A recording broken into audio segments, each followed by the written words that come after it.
ख्रिस्त में प्रिय पुरोहित भाई, प्रिय धर्म बहनों, प्रिय ब्रदर भाइयों, प्रिय माता पिताओं, भाइयों बहनों और प्यारे बच्चों,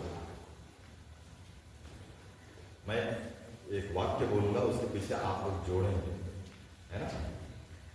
और जोर से बोलिएगा उसको, है ना? सब लोग तैयार हो गए? प्रभु जी उठे हैं। जोड़ना है, बोलाना मैं, हालेलुया बोलना है ना? हाँ, प्रभु जी उठे हैं, सचमुच जी उठे हैं, मृतकों में से जी उठे हैं। कितना बार हालेलुया बोले? आप लोग जितना बार मैं बोला उतना बार बोले। अगर 4 बार बोलता तो 4 बार बोलते, लेकिन मैं 3 ही बार बोला ना। आज के दिन में 3 दिन का बहुत बड़ा महत्व है।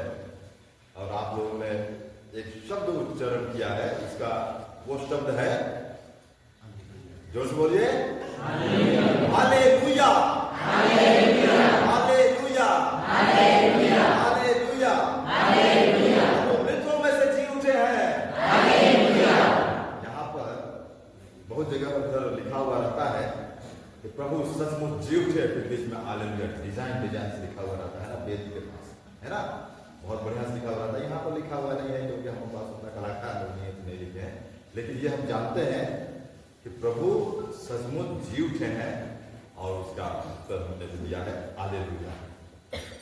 ख्रिस्त में प्रिय जनों, हम लोग आज पास्का पर्व मना रहे हैं, पास्का रविवार में है, और हमने चालीसा काल समाप्त करके हमने उस यीशु ख्रिस्त के पुनरुत्थान तक पहुंच चुके हैं। चालीसा काल हमारे एक तैयारी का समय था। चालीसा काल जो था हमारे एक उपवास और परहेज का समय था। चालीसा काल वह समय था जब यीशु ख्रिस्त के दुख भोग की हम स्मरण कर रहे थे, उसको याद कर रहे थे, और हम उस यीशु ख्रिस्त के कलवारी पहाड़ की शोकमय यात्रा कर रहे थे। लेकिन आज हम पास्का पर्व मना रहे हैं। पास्का पर्व मनाना यह हम लोग यीशु ख्रिस्त के मृत्यु में जी उठने के बाद ही सिर्फ नहीं, पास्का पर्व मनाना यहूदियों की एक परंपरा थी।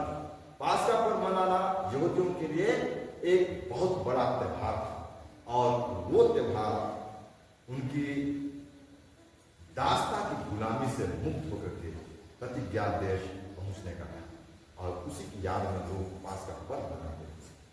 पास्का का अर्थ क्या है, इसको हम समझने का प्रयत्न करें।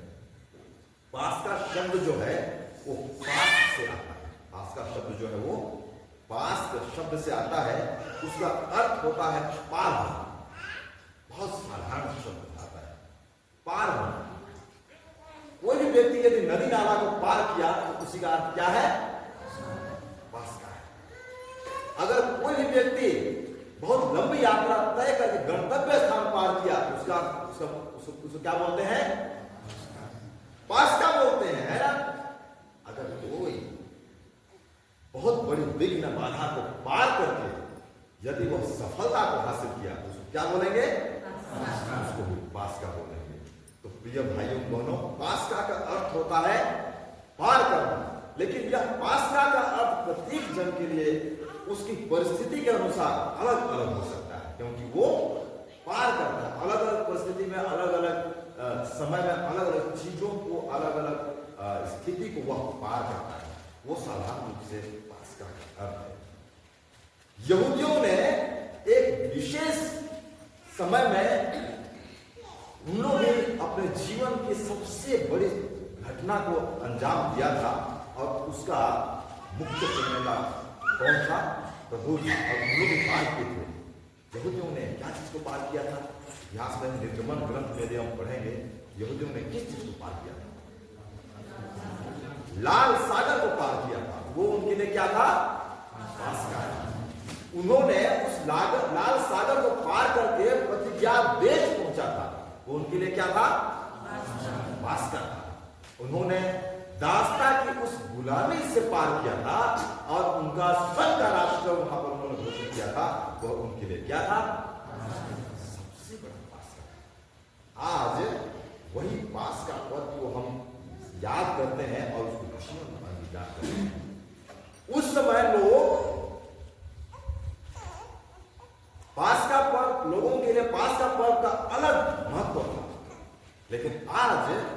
हमारे लिए वही पास्का फल का महत्व अलग है, क्योंकि यीशु ख्रिस्त इसको हम तब मनाते हैं, किसके स्मरण में मनाते हैं? यीशु ख्रिस्त के मृत्यु में से जी उठने को हम याद करते हैं और मनाते हैं।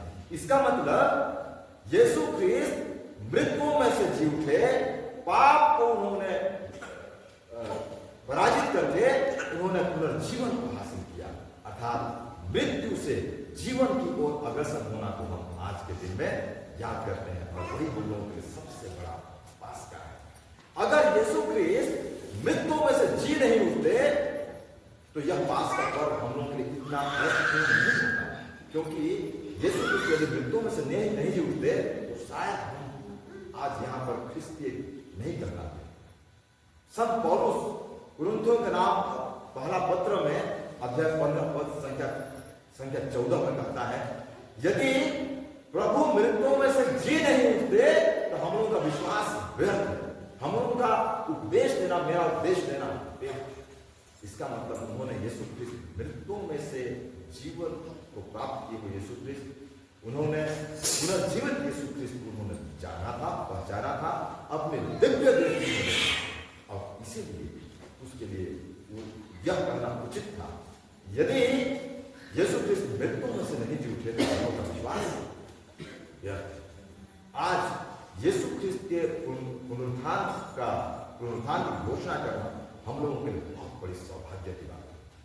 मृत्यु में से यीशु ख्रिस्त का जी उठना हम ख्रिस्तियों के लिए बहुत सौभाग्य की बात है, और न सिर्फ ख्रिस्तियों के लिए लेकिन विश्व के सभी लोगों के लिए सौभाग्य की बात है, क्योंकि हमारे उस यीशु ख्रिस्त विश्वास करने के द्वारा, हमारे उस सोच में परिवर्तन के द्वारा लोगों के जीवन में परिवर्तन हो जाते हैं। हमारे यीशु ख्रिस्त के पुनरुत्थान के द्वारा हम यीशु ख्रिस्त को मानते हैं और उस लक्ष्य की ओर आगे बढ़ते हैं जहां यीशु ख्रिस्त विराजमान है। सदा सर्वदा के लिए उन्होंने वे पुनर्जीवित होकर के पिता के दाहिने ओर विराजमान हो गए। हमारा लक्ष्य भी इस पृथ्वी से उस स्वर्गीय पिता की ओर है जहां पर यीशु ख्रिस्त पहले जा चुके हैं और विराजमान हो चुके हैं। वही पास्का का असली अर्थ हमारे लिए यह एक धार्मिक अर्थ है। हम लोग विश्वास का रहस्य जब पुरोहित करते हैं तो हम लोग क्या बोलते हैं? हे प्रभु, हम तेरी मृत्यु और पुनरुत्थान की घोषणा, तेरे मतलब उसके मतलब यीशु ख्रिस्त के पुनरागमन तक करते रहेंगे, है ना? हम वो इसका मतलब प्रतीक्षा कर रहे हैं, घोषणा करेंगे तब तक। अब पहले, इससे पहले का जो हम लोग हिस्सा करते थे, सबसे पहले में तो यही था जो कि मैंने कहा, हे प्रभु, हम तेरे मृत्यु और पुनरुत्थान की घोषणा तेरे पुनरागमन तक करते रहेंगे। पहले हम लोग क्या बोलते थे? यह है हमारे विश्वास का रहस्य बोलने से, ख्रिस्त मर गए, ख्रिस्त जी उठे, बहुत महिमा के साथ फिर आएंगे। हम लोग उसमें कभी नहीं बोलते हैं ख्रिस्त जन्म लिए, ख्रिस्त दुख सहे, ख्रिस्त, ऐसा नहीं। लेकिन हम लोग क्या बोलते हैं?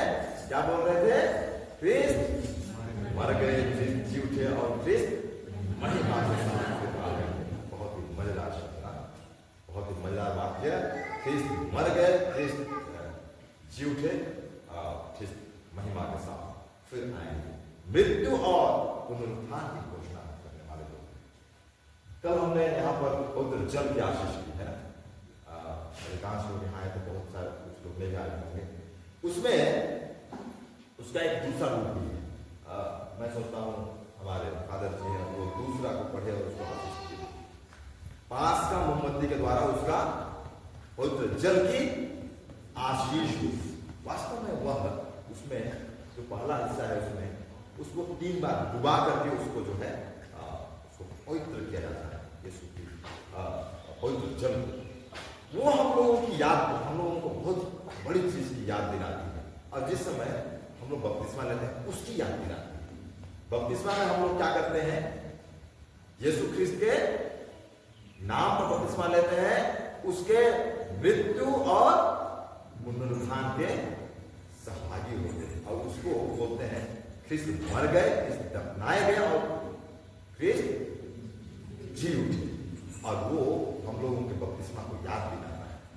यीशु ख्रिस्त का पुनरुत्थान जो है, हम लोग उस यीशु ख्रिस्त के बपतिस्मा को हम याद करते हैं। हम लोग छोटे छोटे थे उस समय, हम लोग जिसमें कुछ नहीं जानते थे, नन्हा मुन्हा नन्ही जैसे थे, उस समय हम लोग नहीं जानते थे। हमारे माता पिता लेके आए थे और उस बपतिस्मा की घोषणा उन्होंने हमारे बदले में किया था। लेकिन हमने कल रात में मोमबत्ती जला करके हम लोग बपतिस्मा की प्रतिज्ञा को फिर से दोहराए। इसका मतलब यह है, यीशु ख्रिस्त जो मर गए थे, दफनाए गए थे और मृत्यु में से जी उठे, उसको हम याद किए अपने बपतिस्मा के द्वारा। उसी के नाम पे हमारा बपतिस्मा हुआ। पिता और पुत्र और पवित्र आत्मा हमको बपतिस्मा मिला है। और उस अर्थात हम जब डुबाए जाते हैं तो हम यीशु ख्रिस्त के साथ में मर जाते हैं, दफनाए जाते हैं, और जब पास का मोमबत्ती निकाली जाती है तो हम उसके पुनर्जीवित होने की घोषणा करते हैं। इसका मतलब यह है, हम प्रत्येक क्रिस्तीय यीशु ख्रिस्त के मृत्यु के सहभागी हुए हैं, प्रत्येक क्रिस्तीय यीशु ख्रिस्त के साथ दफनाए गए हैं। अब प्रत्येक क्रिस्तीय जन यीशु ख्रिस्त के साथ हम भी पुनर्जीवित हो गए और इसी का स्मरण करते हैं, इस पास का रहस्य को बना करते हैं। और यह हम लोगों के लिए बहुत ही सुखद करना है। हमारे सभी प्रकार के दुख तकलीफ विलाप को यीशु ख्रिस्त मर करके समाप्त कर दिए और जी उठने के द्वारा हम लोगों को पुनः आशान्वित कर दिए। हम यीशु ख्रिस्त के साथ में पुनर्जीवित हो जाते हैं और हम लोग पूर्ण आशा के साथ भर जाते हैं। हम लोग आज सुसमाचार के अंतिम वाक्य में हमने सुना है, क्योंकि वे अब तक धर्म ग्रंथ का वह लेख नहीं समझ पाए थे जिसके अनुसार उनका जी उठना अनिवार्य था। इसका मतलब यह है कि धर्म ग्रंथ जो यीशु ख्रिस्त के विषय में भविष्यवाणी की गई थी, वह पूरा होता है। यीशु ख्रिस्त को मर जाना था, यीशु ख्रिस्त को दफनाया जाना था और उसको जी उठना था। उस घोषणा जो घोषित किया हुआ था वह पूरा होता है। यीशु ख्रिस्त पवित्र धर्म ग्रंथ में समाचार में 3 बार घोषणा करते हैं, अपने मृत्यु की और दुख तकलीफ की और मृत्यु की और पुनरुत्थान की 3 बार घोषणा करते हैं। और उस घोषणा के सहभागी आज सब के सब हम लोग हैं। यीशु ख्रिस्त को सब कुछ पता था कि उसको दुख तकलीफ झेलना होगा, इस संसार में आए तो दुख तकलीफ झेलना होगा, उसको मृत्यु दंड सहना पड़ेगा। और यह भी उनको पता था कि अब्बा पिता उनको मृत्यु में से जिला देंगे। और यही सौभाग्य हम सभी क्रिस्तियों को प्राप्त है। आज प्रिय माता पिता भाई बहनों, जब हम पास्का के त्योहार मनाते हैं तो हम चिंतन करें कि हम कहां से कहां पार होते हैं, हमारी शुरुआत कहां है और हमारी अंत कहां है। इस चीज को हमको याद करने की जरूरत है। हम दुख तकलीफ में आते हैं तो हम लोग बोलते रहते हैं सब कुछ समाप्त हो गया है। यीशु ख्रिस्त के मर जाने पर चेलों ने जो कुछ सोचा था कि उनको बड़े बड़े ओहदे मिलेंगे, वो उन्होंने जब यीशु ख्रिस्त मर गए उन्होंने सोचा सब कुछ समाप्त हो गया है। लेकिन यीशु ख्रिस्त का पुनर्जीवित होना समाप्त होने को नहीं, लेकिन उस ईश्वर के दाहिनी ओर विराजमान होने को दर्शाता है, जिसके लिए हम सब के सब अपने आप को तैयार कर रहे हैं। हमारी शुरुआत इस पृथ्वी पर जन्म लेना, हम पाप में जन्म लिए थे, मृत्यु में दफनाए गए यीशु ख्रिस्त के साथ में, लेकिन उसके साथ जीवित भी हुए। इसलिए हम जब हम इस संसार में किए तो हमारा लक्ष्य उस पुण्य की ओर होना चाहिए। हमारा लक्ष्य पाप से उस डिविनिटी की ओर, उस दैवीय शक्ति की ओर, उस छोर पर जहां यीशु ख्रिस्त विराजमान हो गए हैं वहां जाने का लक्ष्य होना चाहिए। इसके सबसे अच्छा काम जो है, हमको वो काम करना है जो यीशु ख्रिस्त ने अपने जीवन काल में करके दिखाया है। उस काम को जब हम करेंगे तो हमारा वो काम जो है हमको यीशु ख्रिस्त जहां गए वहां ले जाने के लिए सुंदर मार्ग तैयार करके जाएगा और हम सब के सब यीशु ख्रिस्त के साथ एक दिन मिल जाएंगे और हम अंतिम दिन में उस पिता के दाहिने ओर विराजमान करने के योग्य हो जाएंगे। यही पास्का का अर्थ हमारे लिए होना चाहिए। हम पाप के उस दासता से मुक्त होकर के स्वर्ग की ओर यात्रा करने के योग्य बन जाए।